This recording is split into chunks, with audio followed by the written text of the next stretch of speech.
When Chicanos do something similar, like the same thing, it's like all of a sudden it's ghetto.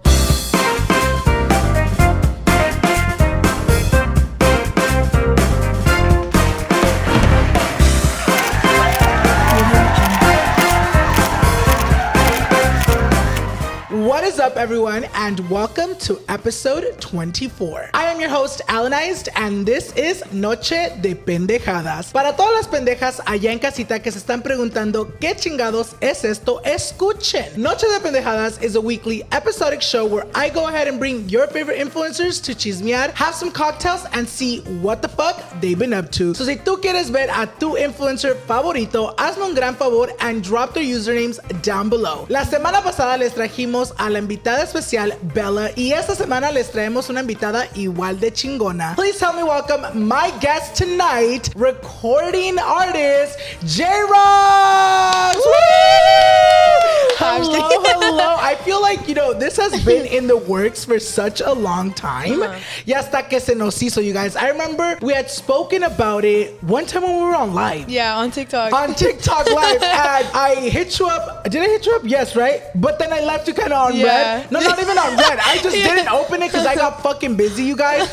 And then the other day I was like, I literally was watching your story and I was like, oh my God, I literally forgot to fucking reply the last time we had scheduled something. So el otro día no estaba haciendo nada, like those days where you're just in bed, just kind of figuring out your fucking life. Yeah. And then I was like, I'm gonna do it now porque si no va a venir la pinche semana and I'm gonna fucking forget again. So thank you so much for being here with us today. Yeah, of course. You guys drove a long way today. Yeah, it was 3-ish hours. It was funny too because it was literally from one day to the next. Oh, tomorrow? Okay, cool. I was literally telling her, I was like, are you down? And she's like, yeah, just let me know when. And I was like, do you want to do tomorrow? No, first it was Tuesday. Yeah, Tuesday. Because I was like, okay, maybe I'll do for next week. But then I was like, wait, I can't. Tuesday, I was like, what about tomorrow? We made it work, you guys. So aquí la tenemos. Para todos ustedes allá en casita que no conocen a Jay Roxx, I'm going to go ahead and hand it over to her para que ella les diga un poquito más de quién es y qué hace. What's up, everybody? My name is Jay Roxx. I am an upcoming artist. I'm a singer. I'm 19 years old. I am from a very, very, very small city. It's not on the map yet. It's called El Centro, California. That's pretty much it. I've been knowing you for a long time now.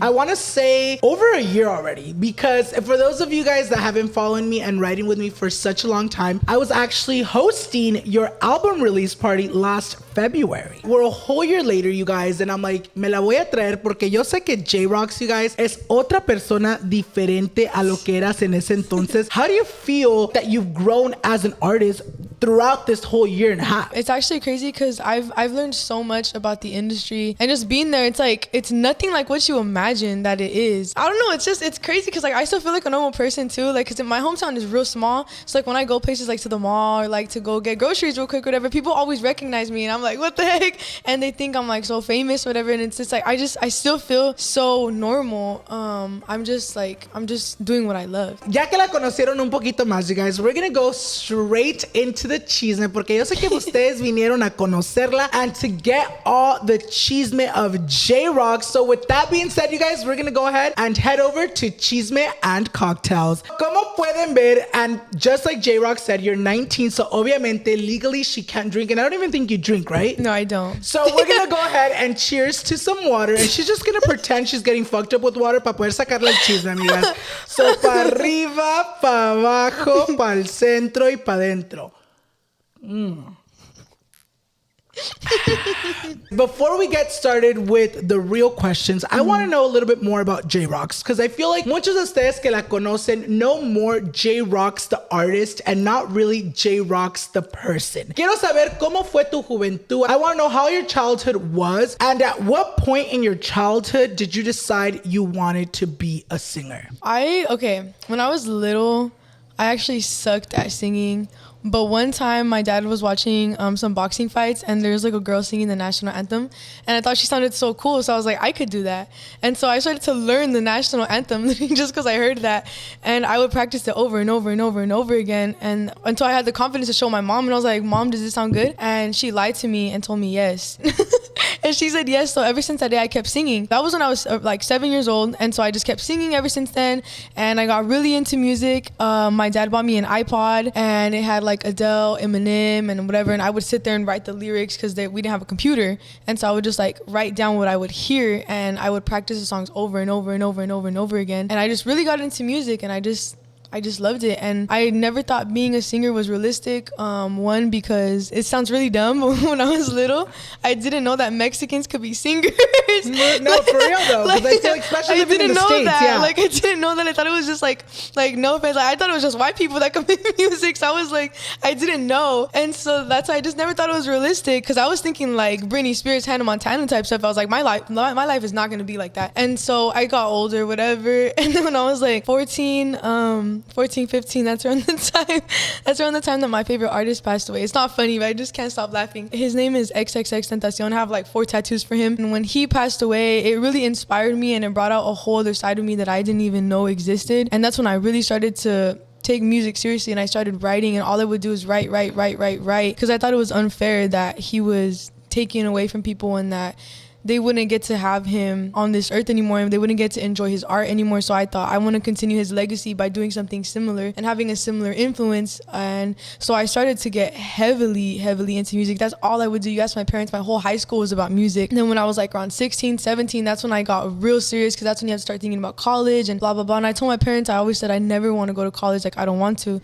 And everyone in my family thought I was crazy, but my parents, they like always believed in me. I remember I would get small shows, like there'd be like 20 people there. And I say most of those people were my family members, and the tickets to get in were like $1. And so it was really cool, you know, like that little experience that I have in those memories with my family. So that's when I realized I wanted to be serious with it. And so I just kept writing from there. And then when I graduated high school, that was actually during COVID, so I didn't have a graduation or nothing. And I kind of loved it, because that means I was trapped at home, which means all I did was music.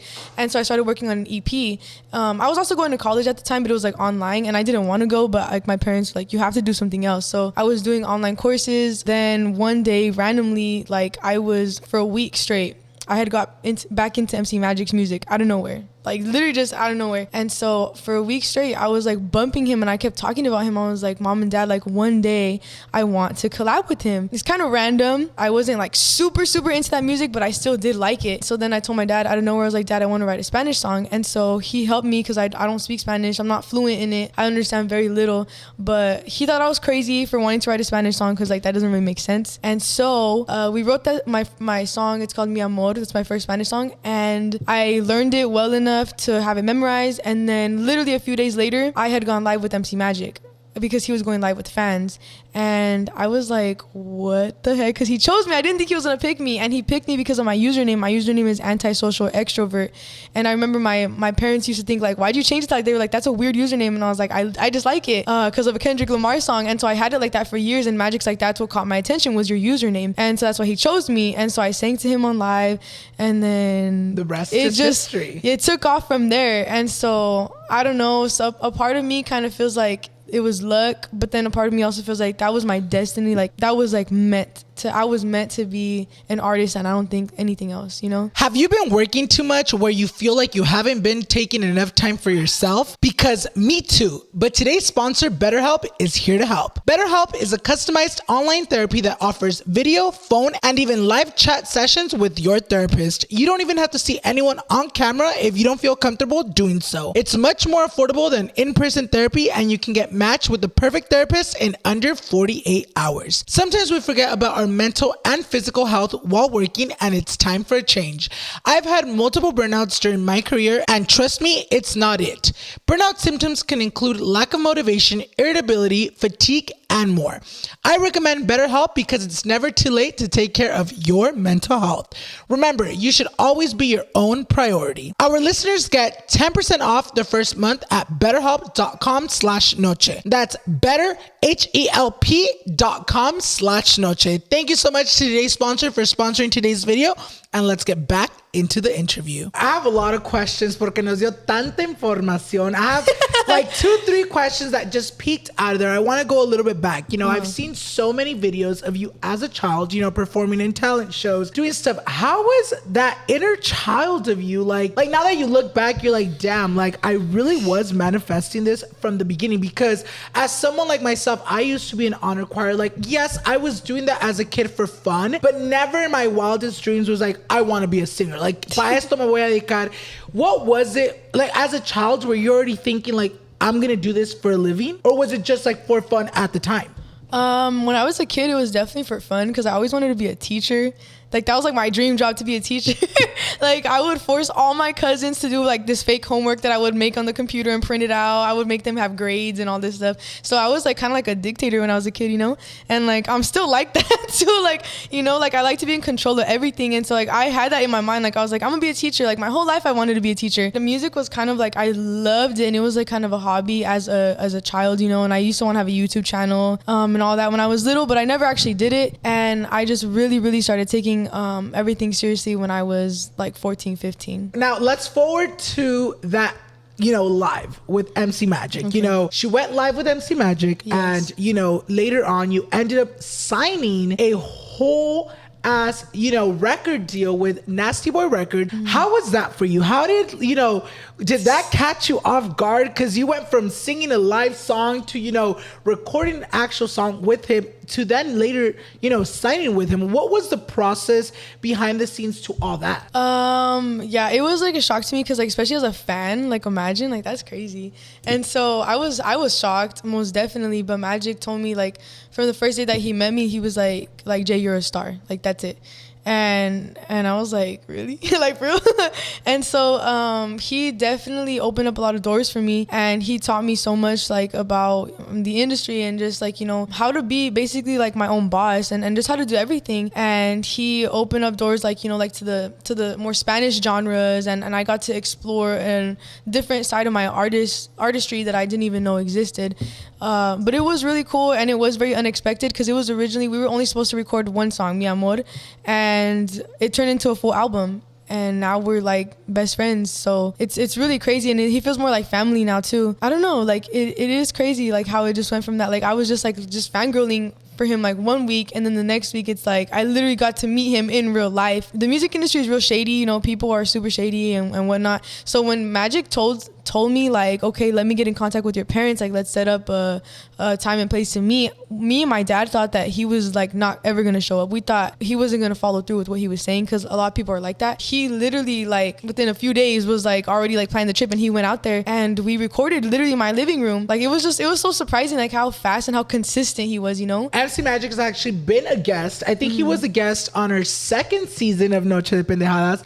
Him being such an established artist, him being in the industry for so long, he saw you and he's like, you know what, I see talent, I see a star. Obviously he told you that, and he was like, I'm gonna, you know, dedicarme to build you as the star that you are. Early last year, you know, you released your album Princesa, and I feel like if you guys haven't heard the album Princesa, go check it out. But I feel like this album is definitely super different than any album, you know, I've ever listened to. I feel like a lot of the time artists tend to stick to one genre, tend to stick to, you know, si voy a sacar corridos, van a ser todos corridos. Si van a sacar trap, va a ser todo trap. But your album has a mixture of cumbia, has a mixture of everything. What was the reason you decided to go that route? It's because, okay, to be honest, I grew up listening to everything. Like there's no limit to what I listen to, you know. Like I said, literally in the car right now, me and my dad, we can go from listening to Eminem to Nirvana to SPM to just like random stuff. And so I grew up listening to music like that. It was never just like we only like one thing.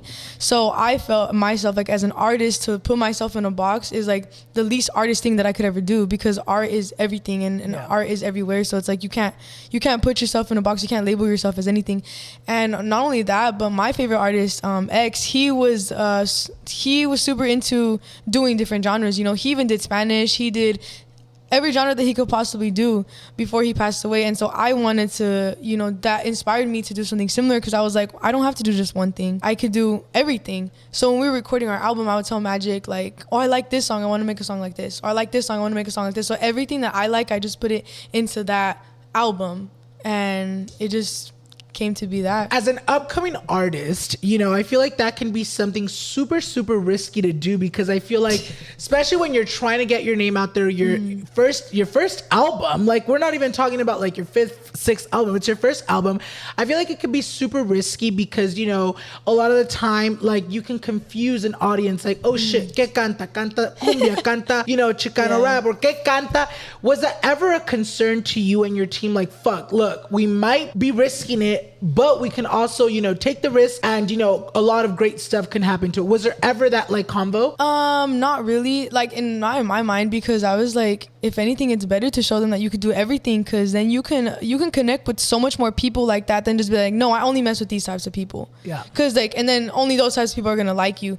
I think that, like I said, the art is like, people who truly appreciate art, they're gonna appreciate art, and people who are closed-minded are just closed-minded, and that's why I wanted to just do everything from the jump, so that way I didn't get put into a box so early on in my career. Because if I were to do something like, for example, like purely Chicano music, right, and I'll have a whole album full of music only like that, then I would get put in this box that if I were to ever try pop, or if I were to ever try punk music, or if I were to try rap, whatever I want to try or to do, people would automatically put me in a box already, because that's their first perception of me from whatever it is that I have out. So if I kind of just throw everything at them all at once, and it's like, this is what I'm capable of doing. You want me to do a cumbia, I could do a cumbia. You want me to do mariachi, I could do mariachi. You want me to do a corrido, I could do a corrido. You want me to do pop, I could do pop. You know, like I can do literally anything and everything, because I'm like a musical chameleon. Like there's nothing that could stop me from doing any like style or genre, like, you know. It really does show in your music that you genuinely like put so much into your album, your music y todo, because si ustedes escuchan an album, you guys, it literally takes you on a fucking roller coaster. Like one time you're like over here crying, then you feel in love, then you're over here trying to get hyped up, and it's such an amazing album, and I'm so happy and so proud that I was able to be a part of the release. You know, back in February, you guys, I genuinely feel like the person that's sitting right here in my chair is so different from the person that like was releasing that album. What do you feel has made you get so much confidence? What has made you, you know, create this new persona that like is here with us today? To be honest, I wouldn't say created a new persona. I would feel like this is always who I've been, but I've always been so scared. And it's kind of like, I always like to use the term rip the band-aid off, like just rip off the band-aid, like who cares? Because when one of my songs on the album is called I Belong to You, that I wrote that song for my tata, because he passed away on the 4th of July in 2020, and ever since that happened, I literally felt a shift in like my life. Like nothing feels the same as it did before, and whenever something tragic like that happens, like I feel like you're reborn, and I feel like I was reborn into like, life is so short and literally nothing matters. Like I don't care what anyone thinks. It's just that simple. It's like, just don't care, because like I said, it's like it's too short to care. And not only that, but when you go your whole life trying to be what other people want you to be, or pretending to be something you're not, you are gonna forever live in the handcuffs mentally of other people, and you're not setting yourself free doing exactly what you want. I actually have a tattoo on my arm too. It says, "What is real will prosper," and that was one of X's quotes, because I truly believe that. I think that anyone who ever became anything great in life was because they're real. And you have these people like, yeah, they blow up, they're famous for a few months, whatever, but they don't last. There's no longevity in their career. And you have people like, say, Kanye West, who's like, people think he's crazy, whatever, but he's real. That's who he is. And it's like, he doesn't care what people think, how weird he is, crazy, whatever they want to say. He made it to the top because he was different and he was real, and he's just being who he is. And that's like, I feel like that's the key to everything, is just being who you are. So I ripped the band-aid off of myself, and I was like, everything that you think and the perception that you want people to have of you, just be that, so that way it can exist, instead of just always like being in your mind. You know what I mean? Like when you're trying to have people see you a certain way and you're wondering why they don't see you that way, it's because you're too scared. Like just be it, and that's how they're gonna see it. So like, I don't know, like I just don't care. And I guess a lot of times too, like when I meet people, when I talk to people, when they really get to know me, a lot of the times like they like me or we click so easily because I'm able to understand them. And then it's like I'm so judgment free because I myself am like free from other people's judgment, so I don't judge others. I don't know, like I say, like this is bigger than even just an artist image. This is just how I am as a person. It's just like you just free yourself from the chains of what people think of you, and that's what's really going to attract people to you. Like, you know, no one cares what you own, no one cares how much money you make, no one cares who you know, no one, it's like it's about you at the end of the day. And I feel like that's just how I see it. Like, that's my perspective on life.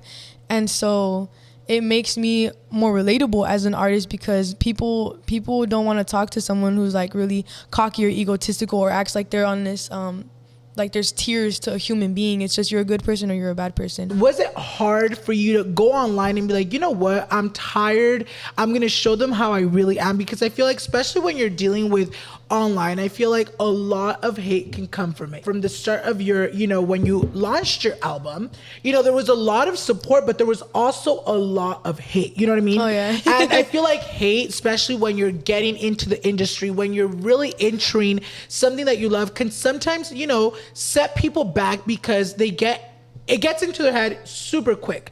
How is it for you to deal with hate, especially on social media? Because si ustedes la siguen, you guys know that you've blown up over the past year on TikTok. Mm-hmm. I feel like TikTok, you know, for a lot of people has been such an amazing platform. And I feel like for you, it's helped you so much as an artist, as a person. But, you know, there's also been so much people in the comments, you know, attacking you for any little thing that you've done. How has it been you as a person to deal with all that hate? It's like at first I was real sensitive to the hate because I was like a little girl, you know. It's like and when you have so much love from your peers and your family and whatever, and then you go onto the internet and it's like so many hate comments, you're just like, what? Like, I thought I was good, or I thought whatever. So I used to be real sensitive at first. I used to actually cry when I would read hate comments. That was like when I was like 14, 15. But then I started to grow confidence because it's like, if you don't think that you're good or like you're the best, like if you don't believe in yourself, you're not ever gonna like make it. Like there's, you know, so you have to believe in yourself first, and other people, you have to have that confidence within yourself. So I started like to just not care. You just can't care because these people don't know how many hard like and long days and nights that you have to, of work that you have to put into to get everything accomplished, and all the ideas, all the money behind everything. Like they don't see that, and they don't understand that. So it's like one comment or a few words of someone's day that they're gonna forget about it later on in that day shouldn't affect you. You should forget about it as well, because it's not going to affect that person. They're going to forget about it. So don't let it ruin your visions and what you truly believe in. So like, I don't know, like I just don't care about hate comments anymore. They'll literally come at you for anything. They get mad at me for how I do my lip combo. They get mad at me for like literally how I say stuff. Like, and at this point I'm just like, I just don't even care anymore. And a lot of my hate first came from like people like, oh, you're a fake chola, fake chicana, whatever. That was a big thing for a very long time. And I remember I would get clowned like on TikTok, like especially if people liked me, like other people would be telling them stuff, because in high school I was like really emo, and I still am like on the inside, and I always say I'm a rockera on the inside. But like I had like, you know, the big old boots, and like my hair was dyed, it still is, and like I used to wear, you know, these big old chains and like pants, whatever. So that's how people remember me from high school. But I grew up heavily with the Chicano culture. That doesn't strip me from like who I am, you know, just dressing how I feel doesn't strip me from my culture at all. So whenever I started to kind of get more involved with my culture in terms of the style, people got really mad. And like I said, I just got so much hate for it, and I hate it because it is like they have like what is it called? Like a perception of you, like they from high school. Yeah, and then they have a perception too of like what a Chicana or chola should be, because I'm not a chola. First of all, I never said I was. And they confuse the two, like they confuse both of those things. And so that's why people were getting mad, because they're like, oh, you don't bang and you don't do this. And I was like, well, duh, when did I ever say that I do that? I never said that. So that's what was like my biggest thing at first. And everything else that I get hated on, my personality, I really don't care, because I like myself the way that I am. So those comments don't affect me. It's just like I guess like rumors or people trying to start stuff that it doesn't even exist. You know what I mean? But like I said, at first it used to kind of get to me, but now I just don't care. And I remember I had a convo with you back in February last year during the album release party because I was getting a lot of hate during that live stream. Oh, you were getting a lot of hate. The comments. It was just crazy, you guys. For a moment, even I was kind of like, fuck. It was about you, but then they were like turning it about me, about my weight, about this, about that. And then they were going judging crazy. You. Everybody was going crazy in the comments. And I remember, after finishing the live, I remember having a convo with you like, oh, you know what? People are going to hate regardless. There's times where I feel like people online see someone doing amazing, seeing someone doing great stuff. And sometimes it's jealousy. If we're being 100% honest, like these people wish they can be in the spot that you're in and they think you're lucky. They think that, you got, people paid this much money to put you where you are. And it's not about luck. It's not about, who paid the most money. It's about, the hard work you've put in, because even prior to you, signing with MC Magic, you've been putting in the work, you've been writing, like you said, your own music, your own songs, and it's crazy because a lot of the time what us people online forget is that any hate we get, any, controversy we go through or anything that people throw at us, it speaks more about them than it does about us. Mientras que tú sepas quién eres como persona, como artista, that's all that should matter, and I feel like at the end of the day, it's easier said than done, but like, que te valga. You touched something super important right now about, a lot of the stuff that goes on behind the scenes in the industry. How has it been for you, for like your hardships and struggles being a female in the industry you're in? To be honest, I wouldn't even... Well, how can I word this? I wouldn't really say a lot of the struggles, I guess, come from like being a girl, even though that is like a big thing in the music industry because, like there's over-sexualization and like, predatory people, whatever.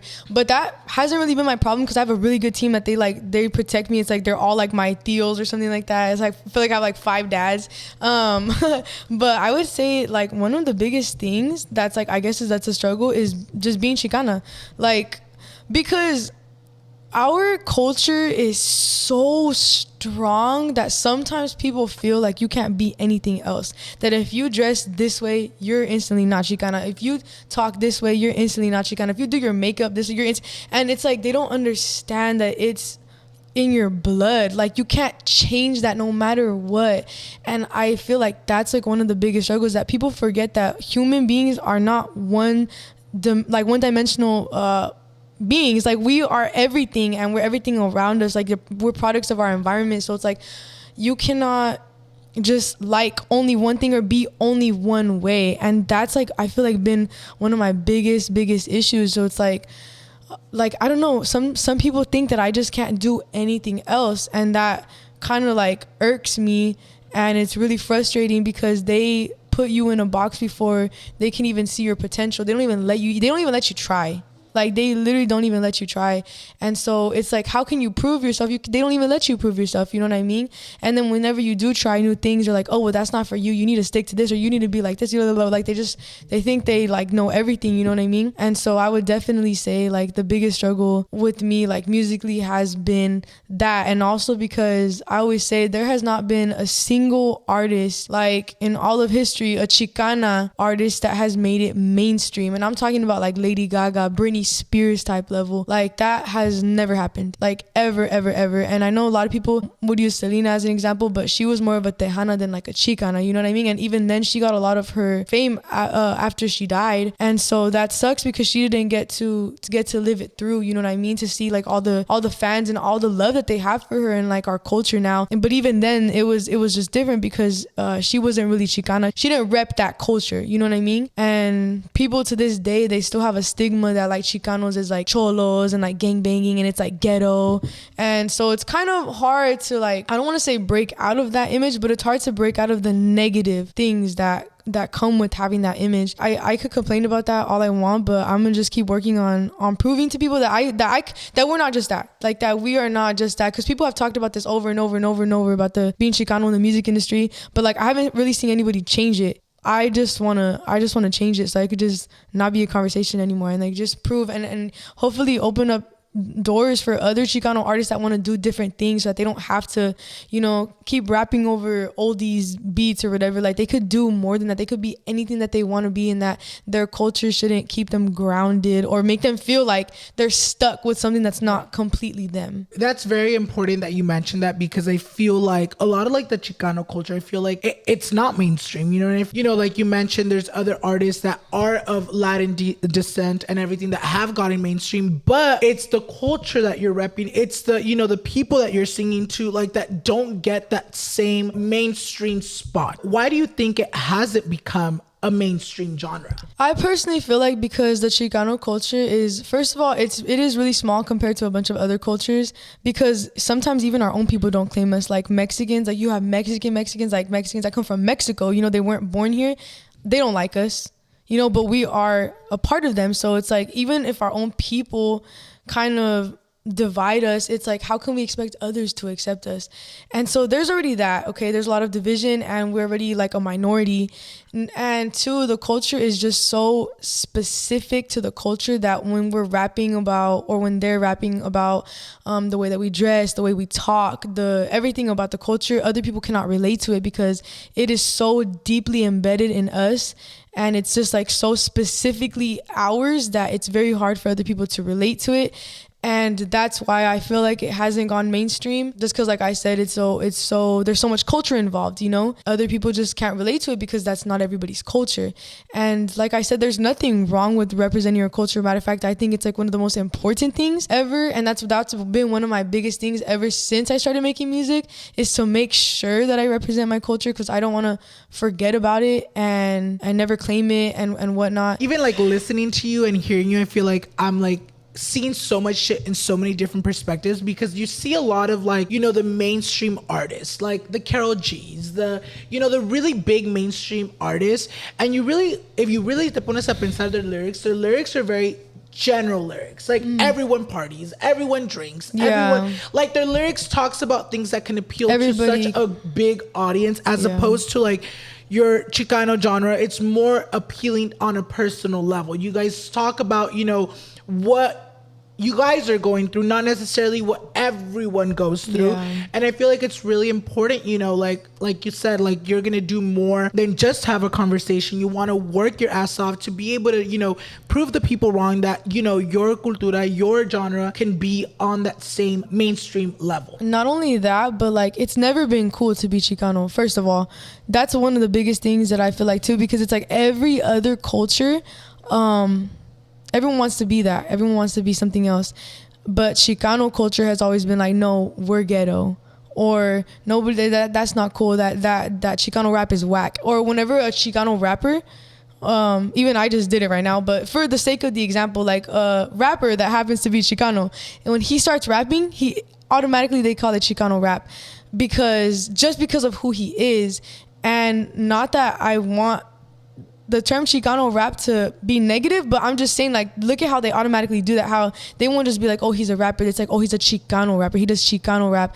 And it's not just like he's a talented rapper. This is like no shade at all or anything, but you see there's like most rappers obviously nowadays, they're black, and a lot of people love the black culture, which is amazing that they were able to do that and have so much influence in the music industry and in mainstream media and whatnot. But like I said, you have a lot of little kids that they want to be like that and they think it's cool. And like I said, there's nothing wrong with it, but the difference is that their culture is glamorized and ours is looked down upon.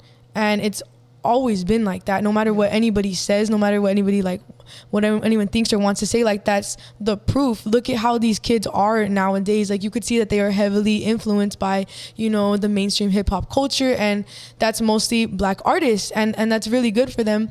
But the point that I'm trying to prove is that when Chicanos do something similar, like the same thing, it's like all of a sudden it's ghetto, or it's like whack, or it's scandalous, or whatever they want to say. Tell me, like, how many little kids, like, this is just a real example, how many little kids want to be like Tupac, and then how many kids want to be like one of the most known rappers in the Chicano genre is like Lil Rob? You know what I mean? Like, let's just do a comparison and let's be real. It's a huge difference, you know what I mean?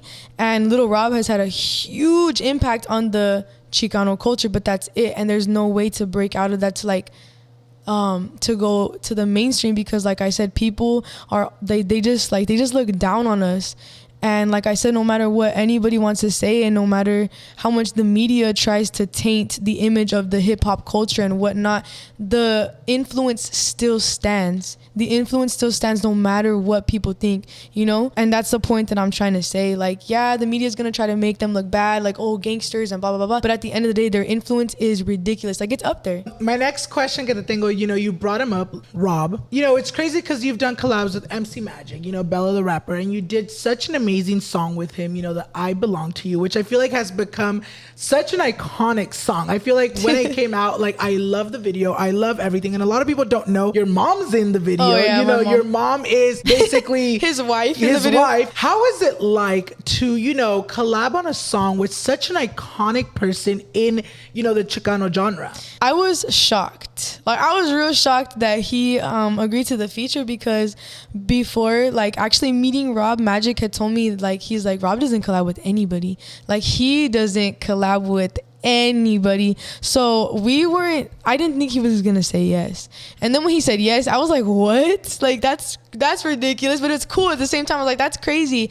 And I didn't actually get to work in the studio with Rob because he sent back his verses. But then after the song was like completed, and then we met at the music video shoot and all that stuff, and the album release party, you know, me and Rob have actually grown close. And like, it's so cute because like every time I see him, he calls me like his little homegirl. And that's why I say like my whole team just feels like I have a bunch of tios, you know? And so it's just like, it's crazy like that I grew up listening to these people, and now they're just like my friends, like yeah. like my best friends. And I don't know, it's really really crazy. Like, even to this day, I'm just like it's just funny. And I remember one thing that I remember too, like when Rob told me at the album release party, he was like, just be careful what you wish for, ain't like that, you know how he talks. And I was like, what is he talking about? Because it was before I even had like any, I guess, type of clout or whatever. And I mean, I guess now I kind of understand him a little bit, but I still love what I do. But yeah, like just how we were talking about, like, you know, like with the online stuff and everything, it comes with the price, you know, just like everything does. And I feel like that's so crazy because even when I filmed with MC Magic, you guys, he performed aquí en mi sala, like literally right here where you're at. With his talk box. And it was such a surreal moment for me because I grew up listening to his music. Also, Lil Rob, when I saw him perform, literally aquí de distancia, when you guys performed at your album release party, it was such like a, you know, a little, like a dream come true as a child. You know, you listen to this music, and for you, obviously, it must have felt even greater because like you weren't just seeing your favorite people perform, you were actually working with them. Oh, yeah. And I feel like that surreal. must have felt great. Yeah. It's a very surreal feeling. I actually have a funny little story, or cool story. The day that we did my album release party, Little Rob was, you know, scheduled to perform, and I had wanted, my favorite Little Rob song is Linda Mujer. And so I wanted him to perform that. And it turns out that he had, prior to that day, he had never performed that live, like ever. So I guess they were like trying to surprise me, and Magic had asked Rob if he could perform that. He was like, no.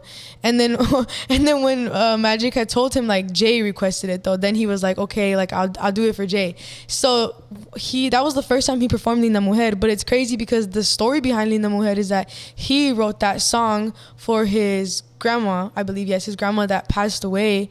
And he was trying to write the song about her, but he told me that it was too hard for him, so he ended up turning Linda Mujer into a love song. And the reason why that's super crazy, literally, I was so shocked when I found out, because that's exactly what happened with the song I Belong to You.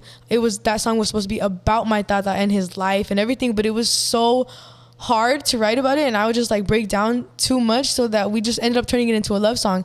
And Little Rob happened to be the feature on that, so I just thought like that's like a ridiculous, like it's just like coincidence, weird coincidence, like it's real, like kind of scary almost. But so that's when he performed Linda Mujer that day, I started crying because I was like I just felt so connected to him after that, you know.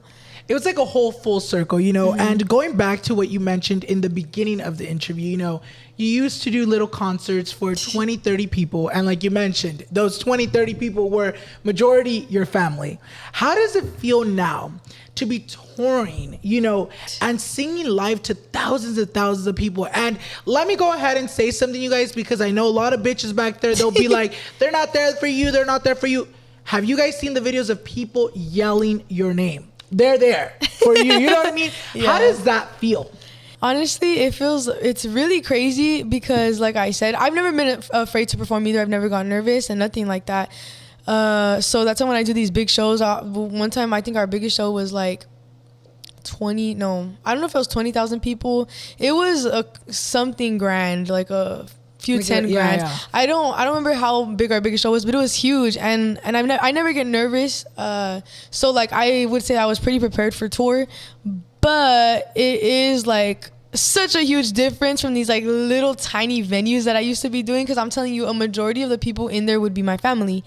And they've always supported me. And so now having people that they literally like cry when they meet me and they scream out my lyrics and all this stuff is like, what the heck? Like, that's so ridiculously crazy, but in a good way, you know? Like, I'll go to the front of the crowd and like the front row of people, like they'll stick out their hands, like so I could like grab their hands and all that. And it's just like, I don't know. A surreal moment. It is very surreal. Like, I feel like every time I perform, I come out of my body and I'm just like what the heck? Like, you get in the zone. Yeah, it's really crazy, and performing is like a very intimate thing for me. You know, I'm very, very, very passionate about what I do. It's just crazy. It's really just, the best word is surreal. They really do ride or die for you, you know, so it's so crazy and it's so amazing seeing you grow into this artist that I feel like you always wanted to be. I would have to say my fan base too. Like, I mean, and I even tell them I don't really like to call them fans because they're like my little friends, like my best friends. They are crazy in the best way possible. It's kind of like, I feel like it's a very cult-like fan base. Haven't been consistently even releasing projects, videos, nothing, and they still like,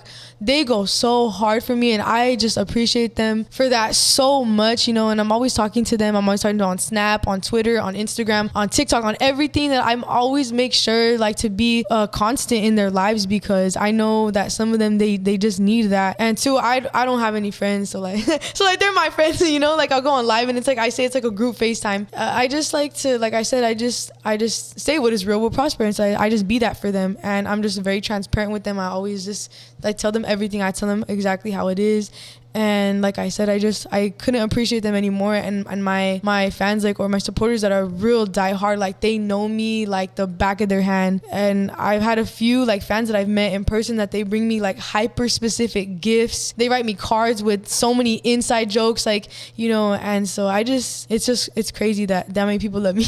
All right, you guys. So ya después de tanto chisme, como que ya we gotta, you know, go into something a little bit more divertido. And usually I know you guys are waiting for the Wheel of Pendejadas, pero esta vez, you guys, tenemos a una invitada especial, tenemos una artista. Aquí tenemos, and I literally came up with this right now. I was like, you know what? I want to get Jay singing live. I've heard her singing live before, but quiero que ustedes la escuchen sin música, just with her raw voice. Jay is a multi-talented genre singing artist. Hoy les quiero enseñar un poquito de eso, you guys. So I'm gonna give her three kind of genres, or just kind of three different, como se dice, three different types of singing, whether it's like singing, rapping, and then we'll do punk. Are you ready?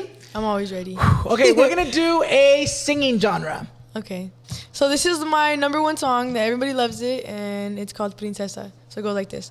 Yo soy tu princesa, tú eres mi loco, y por eso yo te entrego mi amor. Yo soy tu princesa, tú eres mi loco, y por eso yo te entrego el corazón. Period. That was good, you guys. Your voice is so powerful. Like, I even got, look, se me pararon los pelitos y no estoy mintiendo. You can see my little hairs like. Thank so you. The next genre, a little rap song. Okay, so I'm not really a rapper, but I did rap in one of my songs, Tu Chicanas. So let me see. So Jenny69 actually did a little cameo because she's in the verse too. So it goes, Jenny pulls up with the rooftop missing. Haters in my comments, baby, why you tripping? Homie, I'm a vegan, I don't fuck with chickens. You can say it to my face, but I still won't listen. A mí no me importa lo que pienses de mí. Dicen que no quieren que yo gane, pero no se olvidan de mí. See, I've been sleeping, but y'all woke the giant. I know half you whack rappers and your bars be lying. Yeah, I said what I said and I ain't taking it back. Cause we going to the top and we ain't never coming back. Hey! You guys, les digo un poquito de todo. Like, just that change from like that first song to this one.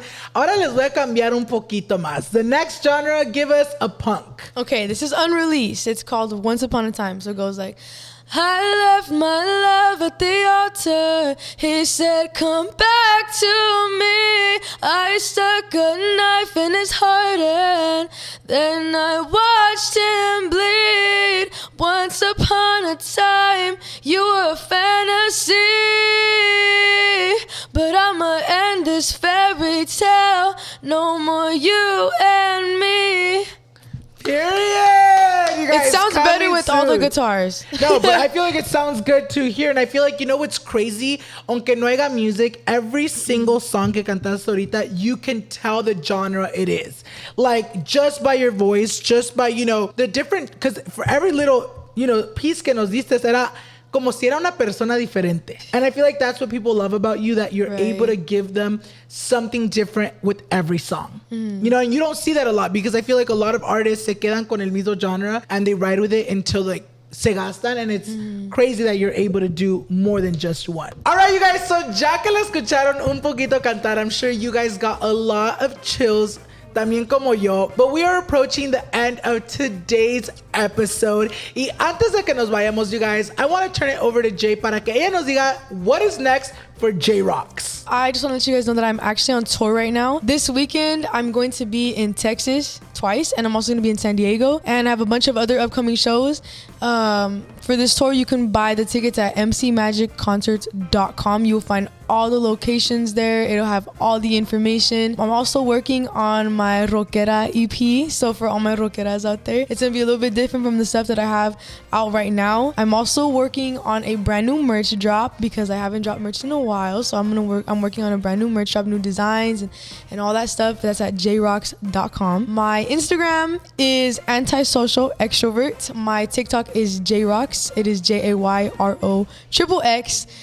3 X's, don't forget. And then that's the same as all my other social medias. My Twitter is jroxx. And continue fucking streaming the Princesa album. Yeah, stream the Princesa album and you'll get prettier, trust me. So with that being said, you guys, make sure you guys head over and follow Jay Roxx on all her social medias, which I'll leave below, and that will also appear right here on the screen para que ustedes vayan y corran a seguirla. Y también no se les olvide to follow me on all of my social media so you guys won't miss any future episodes. And with that being said, you guys, I hope you guys enjoyed today's episode as much as I enjoyed it. Thank you so much for being here with us today and opening up and sharing so much about who you are as a person. And we'll see you guys in the next episode. Bye, guys.